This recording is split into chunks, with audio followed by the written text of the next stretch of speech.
PS परिहार channel में आपका स्वागत है। सुबह की इस वीडियो में ऐसी सूचनाएं होती हैं जो विभिन्न समाचार पत्रों पर छाई हुई होती हैं और विद्यार्थियों के लिए आवश्यक होती हैं। तो आइए शुरू करते हैं और देख लेते हैं कि आज के समाचार पत्रों में विद्यार्थी जीवन से संबंधित कौन कौन सी सूचनाएं। तो वीडियो को जल्दी से लाइक कर दें, शेयर कर दें।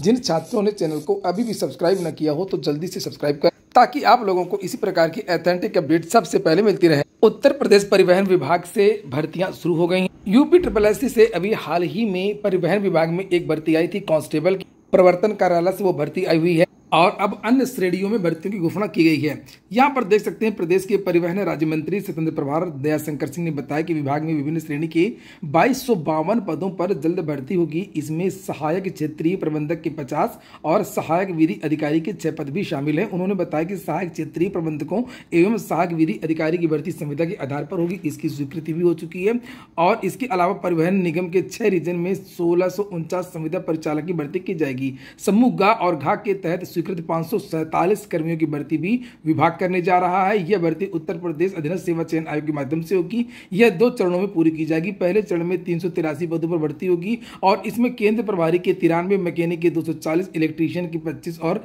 सहायक स्टोर कीपर के 25 पद स्वीकृत हैं। दूसरे चरण में 164 पदों पर भर्ती होगी। तो आखिरकार यह हर विभाग में संविदा भर्ती क्यों हो रही है? अभी कुछ दिन पहले एक नोटिस आप लोगों ने देखा होगा, बहुत सारे इंजीनियरिंग के पद हैं जो संविदा के आधार पर भरे जा रहे हैं। वहीं पर कंप्यूटर शिक्षकों की भर्ती भी उत्तर प्रदेश में संविदा के आधार पर हो रही है जेम पोर्टल के द्वारा, जिसके बारे में आज के समाचार पत्रों के माध्यम से जानकारी भी दी गई है। यह आज के समाचार पत्र है और यहाँ पर लिखा कि अर्हता का विवाद तो आउटसोर्सिंग से भर्ती कैसे हो रही है।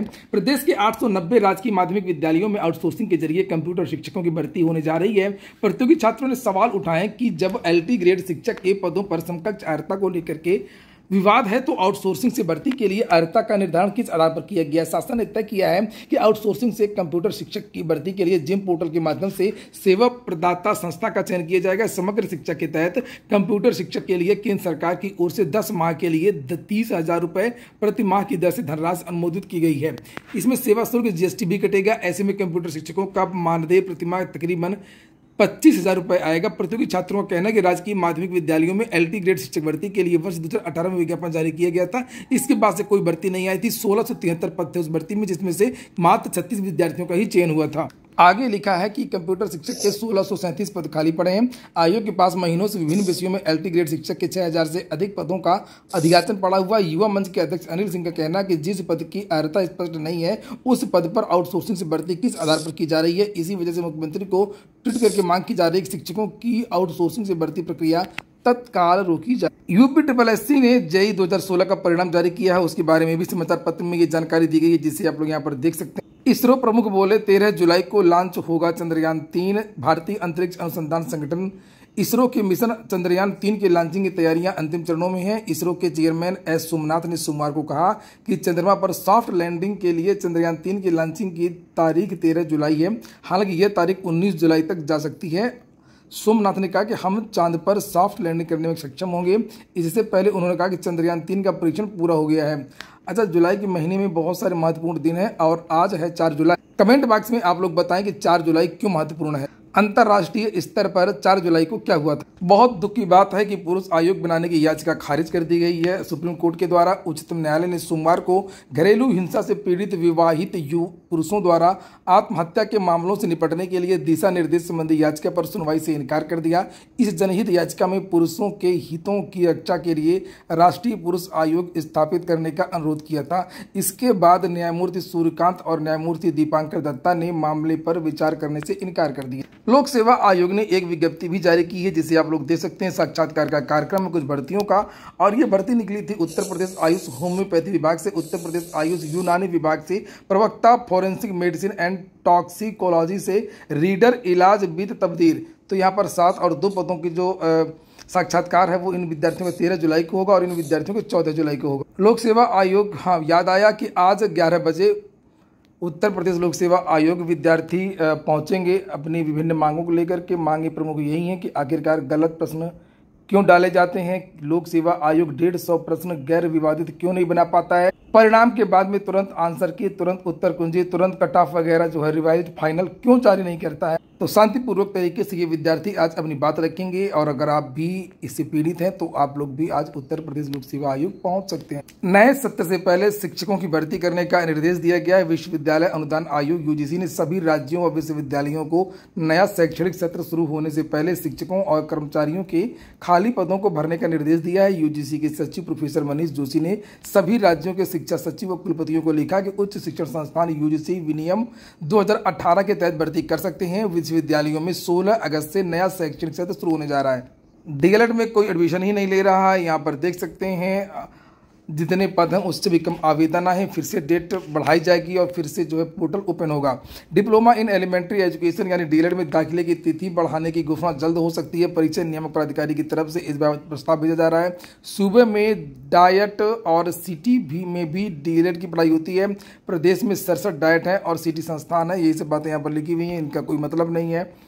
लगभग 2,31,000 सीटें हैं और इन सीटों के सापेक्ष मात्र 60,000 विद्यार्थियों ने आवेदन किया है। बहुत सारे विद्यालयों में ताला लगना तय है और ताला इसीलिए लग रहा है क्योंकि उत्तर प्रदेश सरकार की नीति अध्यापक भर्ती न निकालने की है। अगर 15,000 20,000 पदों पर भर्ती भी प्रतिवर्ष आए, न इकट्ठा 1 लाख 1.5 लाख वैकेंसी, तो बीएड के जो विद्यालय हैं वो भी खुले रहेंगे और जो डीएलएड के विद्यालय हैं वो भी खुले रहेंगे। ये बच्चे देख रहे हैं कि उनके जो बड़े भाई हैं, उनके जो चाचा हैं, उनके जो अंकल हैं, उनकी जो भाभी हैं, बीएड कर करके डीएलएड कर करके बैठी हुई हैं तो उनकी जॉब लगी नहीं है और नए विद्यार्थियों के पास में इतना धैर्य भी नहीं है। उत्तर मध्य रेलवे से वैकेंसी आई है। प्रवक्ता सहायक अध्यापक प्राइमरी टीचर के यहाँ पर 18 से लेकर के 65 साल तक के जो छात्र हैं वो आवेदन कर सकते हैं। वेतनमान लिखा हुआ है, वेबसाइट देख लीजिए आप लोग ncr.indianrailway.gov.in। यहाँ पर जाएंगे तो आप लोगों को बड़ा नोटिफिकेशन मिल जाएगा विस्तृत और उसे देख करके आप लोग आवेदन कर सकेंगे। इलाहाबाद विश्वविद्यालय ने अपना एलएलबी का जो परिणाम है एंट्रेंस का वो जारी कर दिया है। इलाहाबाद विश्वविद्यालय एवं संगठक महाविद्यालयों में एलएलबी में दाखिले के लिए प्रवेश परीक्षा का परिणाम सोमवार को जारी कर दिया। प्रवेश परीक्षा में रांची झारखंड की रमा कुमारी दुबे ने टॉप किया है। तो देखिए यहाँ पर भी महिला शक्ति भारी हो गई। और उत्तर प्रदेश में जो बीएड एंट्रेंस का रिजल्ट आया उसमें विशालिनी पटेल एक छात्र ने ही टॉप किया है। डीएलएड की सेमेस्टर की परीक्षाएं शुरू हो गई हैं, उसको लेकर के भी यहाँ पर सूचना है। जमीन के बदले नौकरी घोटाले में तेजस्वी यादव को भी आरोपी बना दिया गया है। सीबीआई की दूसरी चार्जशीट में पहली बार नाम आया है। असल में ये जब लालू यादव रेल मंत्री थे तो ग्रुप डी की भयंकर भर्ती किया था और एक निश्चित रणनीति के तहत भर्ती की थी। पहले इन्होंने सबको संविदा पर रखा था और उसके बाद में सबको परमानेंट कर दिया था।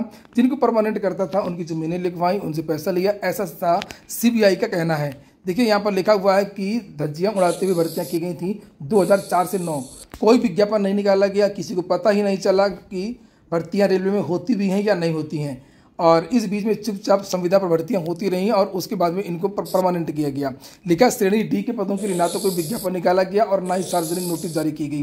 पटना और आसपास के रहने वाले अयोग्य अभ्यर्थियों की रेलवे के मुंबई, जबलपुर, कोलकाता, जयपुर, हाजीपुर स्थित जोन में वैकल्पिक भर्ती की गई। बाद में उनको परमानेंट कर दिया गया। इसके बदले में अभ्यर्थियों या उनके परिवार के सदस्यों ने लालू के परिवार के सदस्यों के नाम अपनी जमीन बेहद कम दाम पर बेच। कल मैं बता रहा था कि यूपीएससी के विवाद कोर्ट में नहीं जाते हैं जबकि यूपीपीएससी के विवाद कोर्ट में जाते हैं, लेकिन ये मामला है यूपीएससी का संघ लोक सेवा आयोग का। लिखा है उच्च न्यायालय ने सोमवार को सिविल सेवा की प्रारंभिक परीक्षा 2023 को चुनौती देने वाली याचिका पर संघ लोक सेवा आयोग को आपत्ति दर्ज कराने का निर्देश दिया है। इससे पहले आयोग ने न्यायालय से कहा कि यह याचिका सुनवाई योग्य नहीं।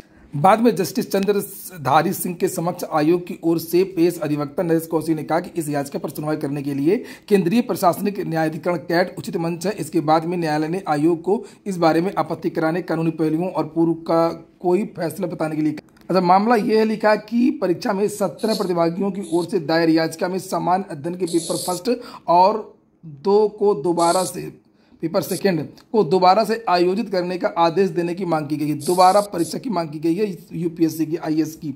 साथ ही प्रतिभागियों ने 12 जून को आयोग द्वारा प्रारंभिक परीक्षा के नतीजे घोषित करने के लिए जारी प्रेस रिलीज को भी चुनौती दिया। जो परिणाम जारी हुआ उसको भी चैलेंज किया है। दूसरे की मार्कशीट में नौकरी कर रहा था, पकड़ा गया है। कौशाम्बी के युवक ने हरदोई में तैनात एक शिक्षक के शैक्षिक प्रमाण पत्रों की मदद से बुलंदशहर में सहायक शिक्षक के पद पर नौकरी हासिल कर ली है। मामले पर रिपोर्ट दर्ज हुई तो देखो, कोई भी फर्जी मार्कशीट बनवाए, कोई फर्जी नौकरी लगवाए, एक ना एक दिन पकड़ा जरूर जाता है। और हालांकि सरकारी भर्ती में थोड़ा सा कभी कभी समय लग जाता है आज नहीं कल 10 साल 20 साल बहुत सारे मैंने ऐसे मामले देखे हैं जो सेवानिवृत्ति के 1 साल पहले 6 महीने पहले या महीने भर पहले पकड़े गए तो पूरी रिकवरी होती है और जेल भी जाना होता है। तो इन जालसाजों के चक्कर में आप लोग मत पड़िए। लालू यादव ने देखा तो जो किया वो आज निकल रहा है।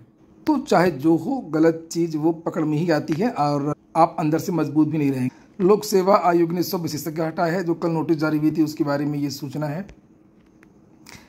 चूंकि उत्तर प्रदेश लोक सेवा आयोग इस समय घेरे में है, सख्ते में है, क्योंकि बहुत ज़्यादा विवाद हो गया है इनके प्रश्न पत्रों को लेकर के। पिछले 4-5 सालों से बहुत सारे प्रश्न डिलीट किए जाते हैं, बहुत सारे प्रश्नों के उत्तर में बदलाव होता है। EWS अभ्यर्थियों को आय में मिले छूट। उत्तर प्रदेश लोक सेवा आयोग की सभी भर्तियों में EWS सामान्य वर्ग के अभ्यर्थियों को अन्य वर्ग की तरह आय में छूट की मांग उठी है। प्रतियोगी छात्र प्रतिनिधि मंडल के शीतला प्रसाद ओझा का कहना है कि गुजरात, राजस्थान, झारखंड, मध्य प्रदेश, छत्तीसगढ़, बिहार व हरियाणा आदि राज्यों में EWS सामान्य वर्ग को आय में छूट मिल चुकी है। यूपी में छूट न मिलने से छात्रों का मानसिक उत्पीड़न हो रहा है। तो ठीक है दोस्तों, ये होगा आज का वीडियो आपको अच्छा लगा हो, आपके काम का हो तो लाइक अवश्य कर दें। जिन छात्रों ने चैनल को सब्सक्राइब ना किया हो सब्सक्राइब कर लें।